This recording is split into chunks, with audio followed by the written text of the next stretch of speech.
Welcome back to our deep dive into computer science and software engineering. Always exciting to be back.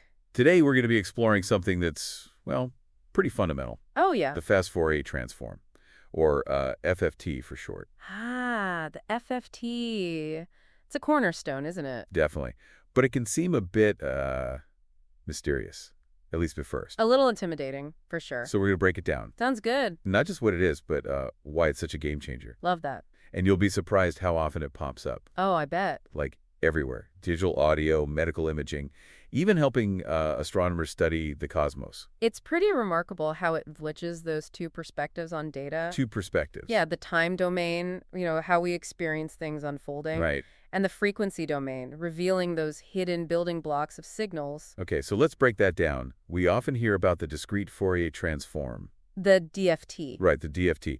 As like the basis for the FFT. Can you explain how the DFT helps us understand signals? Well, think of it like this. You have a piece of music. Okay. The DFT lets you separate that music into its individual notes and see how strong each one is, like a recipe. A recipe. Yeah, it tells you exactly what ingredients and their proportions make up that specific sound. So if I'm hearing like a complex chord, Uh-huh. the DFT could show me all the individual notes that create that chord. Exactly. That's pretty neat. But why do we need the fast Fourier transform then? Isn't the DFT enough on its own? Well, the DFT is powerful conceptually, but calculating it directly, it can get slow. So how? Incredibly slow, especially for large data sets.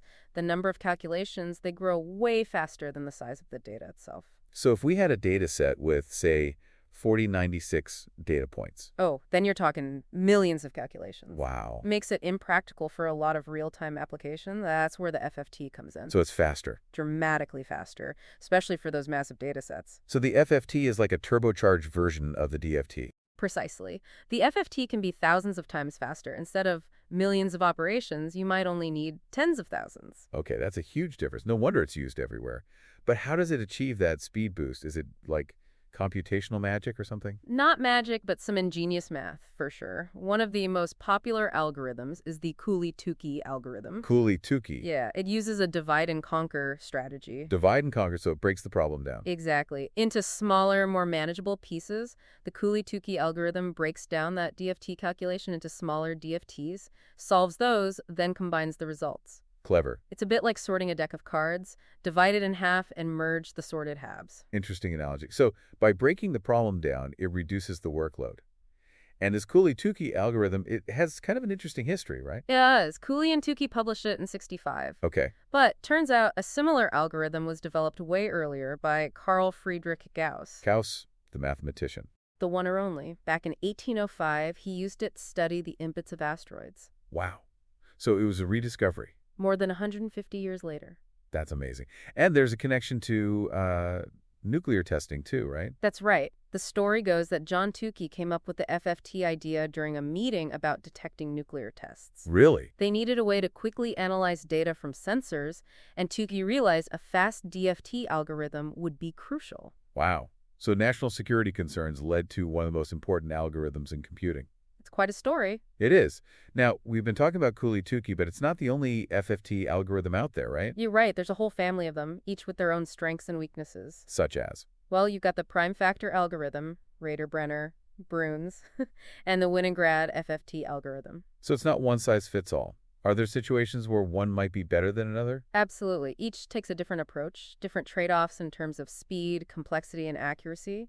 Some are better for real-valued data. Others are great when you have symmetries in the data. It's amazing how much thought has gone into optimizing these algorithms. So far, we've been talking theory. Can you give us some concrete examples of how they're used in the real world? Oh, FFTs are everywhere. Let's start with music. Okay. Digital audio processing, pitch correction, audio effects all rely on FFT. So the next time I hear a perfectly auto-tuned pop song, I can thank the FFT. Exactly. And it goes way beyond music. Medical imaging, for example. FFT are essential in reconstructing images from MRI and CT scans. So they're literally helping doctors see inside the human body. That's incredible. What about scientific research? Scientists use them all the time to analyze signals from telescopes, other scientific instruments, projects like WMAP, studying the cosmic microwave background radiation, and LIGO, detecting gravitational waves. They rely on FFTs to make sense of their data. So FFTs are helping us understand the universe. That's mind-blowing. What about things closer to home? How do they affect our daily lives? Well, think about your smartphone. All those communication technologies like 5G, LTE, Wi-Fi, DSL, they all depend on FFTs for efficient data transmission. So every time I browse the internet or send a text, FFTs are working behind the scenes. That's right. It's amazing how they're woven into our digital world. But are there any limitations to their power? Are there situations where they might not be the best tool? That's a great question, and it highlights a key point. While FFTs are incredibly versatile, they do have limitations. One big assumption is that the frequency content of a signal stays pretty constant over time. So if a signal's changing rapidly, Then the FFT might not give you an accurate picture. I see. For those kinds of signals, we call them non-stationary signals. Other tools might be better, like the short-time Fourier transform and wavelet transforms. So it's important to choose the right tool for the data. Absolutely. This has been a really insightful dive into the world of FFTs. I'm starting to understand why it's such a fundamental algorithm. It really is a testament to human ingenuity, finding elegant solutions to complex problems, and its applications, they just keep expanding as technology advances. We've only just scratched the surface. I'm definitely eager to learn more. Me too. It's amazing how the FFT has revolutionized so many fields. It's like a Swiss Army knife of algorithms. It really is. And we've been talking about how FFTs decompose signals into their frequency components. But can we reverse that? Go from the frequency domain back to the time domain? Great question. And it brings us to the inverse Fast Fourier Transform, or IFFT. It's like the endo button for the FFT. So the IFT reconstructs the original signal from its frequency representation. Exactly. Just as the FFT efficiently computes the DFT, the IFFT efficiently computes the inverse DFT, so we can work seamlessly between both domains. That opens up a lot of possibilities. What are some interesting applications of the IFFT? One fascinating one is image compression. Okay. Images of essentially two-dimensional signals. Brightness, color, varying across the image. So we can apply the FFT to analyze the frequency content of an image. Precisely. And here's the interesting part. Most of the information in an image is concentrated in the lower frequencies. The lower frequencies? Yeah. They represent the smoother variations in brightness and color. So the higher frequencies correspond to finer details, like sharp edges and textures. You got it. And the key insight is that we can often discard a big chunk of that high-frequency information without really affecting the image quality. It's like removing redundant information to make the image file smaller. That's the idea. You keep only the essential frequency components, use the IFFT to reconstruct the image, and you get significant compression. So that's how image formats like JPEG work. Exactly. JPEG, MPEG, all those image and video compression standards use FFTs and IFFTs to get those incredible compression ratios. It's amazing how these algorithms work behind the scenes, seamlessly shaping our digital experiences. But stepping back a bit, we've discussed the efficiency of FFTs, but are there situations where they might actually slow things down? That's a sharp observation. While they're generally very fast, there are scenarios where other algorithms might be more suitable. Like when? If you have a very small dataset, the overhead of setting up and performing the FFT might outweigh its benefits. Really? Yeah, in those cases, a direct DFT calculation might be faster. Interesting. So even though the FFT is theoretically faster, there are practical limits. Absolutely. It's about finding the right balance, theoretical efficiency versus practical considerations. The size of your data, the specifics of your application, even the hardware you're using, all these factors can play a role. That makes sense. It's like having a toolbox.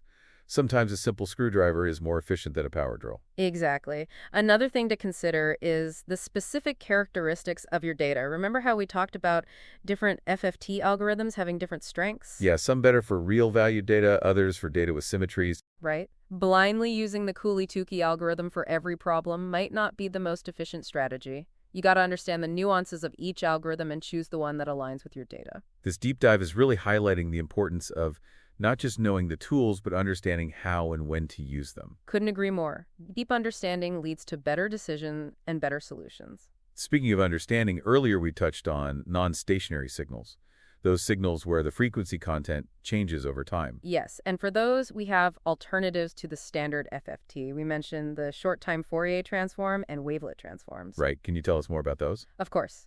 The short-time Fourier transform, or STFT, analyzes signals by breaking them into short segments and performing an FFT on each segment. So it's like taking snapshots of the signal's frequency content at different times. Perfect analogy.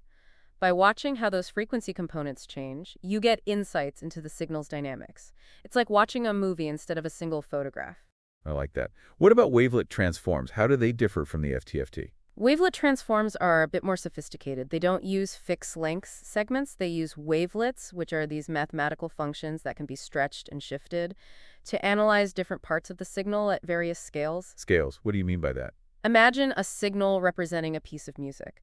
Wavelets let you analyze both the individual notes and the overall melody at the same time. So they provide a more adaptable way to analyze signals with complex, changing frequency content. Precisely. They're great for signals with both short-term variations and long-term trends, something the STFT might miss. So STFTs and wavelet transforms are powerful tools for those challenging non-stationary signals. They are, each with their own strengths and weaknesses, and they show just how rich and diverse signal processing can be. It's pretty exciting to think about all the different algorithms and techniques developed to analyze and understand information. It really is a testament to human ingenuity. For sure. Well, I think we've covered a lot of ground in this part of our deep dive. We have. We've explored the inverse side of the FFT, delved into image compression, and even ventured into the world of alternative transforms. This has been a really enlightening discussion.